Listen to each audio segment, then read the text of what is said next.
রাজধানীর পাশে নবাবগঞ্জের পথে পথে ঘুরতেই চোখে পড়ল সবুজ শ্যামল প্রকৃতিতে ঘেরা এক প্রাচীন গির্জা। সামনে বিশাল বিস্তৃত মাঠ, মাঠে খেলাধুলা করছিল একদল বালক। গির্জার সামনে দাঁড়াতেই মনে হলো ইতিহাসের কোনো একটি গুরুত্বপূর্ণ পয়েন্টে এসে দাঁড়ালাম আমি। কৌতূহল থেকেই ঢুকে পড়লাম গির্জা প্রাঙ্গণে। শৈশব থেকেই হৃদয়ের ক্যানভাস জুড়ে যিশু সম্পর্কে জানার আমার অনেক আগ্রহ, কারণ পৃথিবীতে সত্য ও ন্যায় প্রতিষ্ঠার জন্য যাকে ক্রুশবিদ্ধ করা হয়েছিল তিনি হলেন মহান যিশু।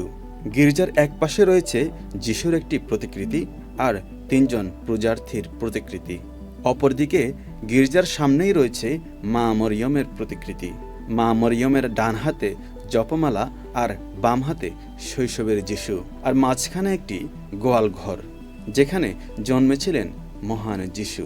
এই গির্জাটির নাম হাসনাবাদ গির্জা বা রানীর পবিত্র জপমালা গির্জা।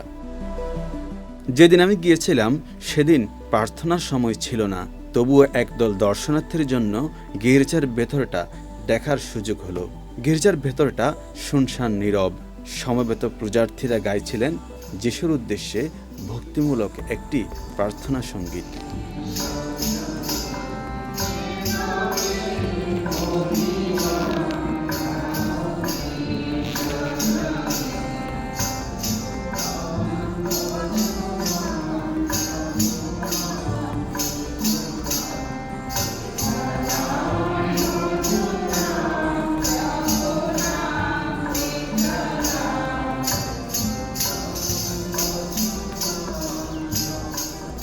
সেই কতকাল আগের কথা।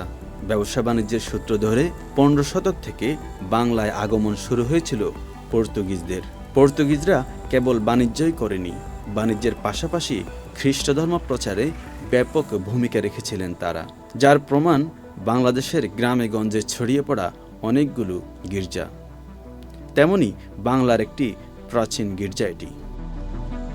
গির্জাটি অবিভক্ত বাংলার পঞ্চম গির্জা হিসেবে স্বীকৃত হলেও কারো কারো মতে এটি বাংলায় প্রথম গির্জা। আনুমানিক 1777 সালে খ্রিস্টান ধর্মপ্রচারক ফাদার রাফায়েল গমেজ প্রথম এই গির্জাটি নির্মাণ করেন। শুরুতে এটা কাঠের গির্জা ছিল। 1888 সালে প্রথমবার গির্জাটির সংস্কার করে পাকা ভবন তৈরি করা হয়। খ্রিস্টান ধর্মপল্লী হিসেবে পরিচিত হাসনাবাদ ও আশপাশের প্রায় 18টি গ্রামের খ্রিস্টান সম্প্রদায়ের মানুষজন বিশেষ দিনগুলোতে প্রার্থনায় মিলিত হন এই গির্জায়। বড়দিন ও স্টার সানডে ছাড়াও প্রতি সপ্তাহের রবিবার পূজার্থীদের বিশাল সমারোহ ঘটে। Shahadat Hossain Tauhid, Channel I online.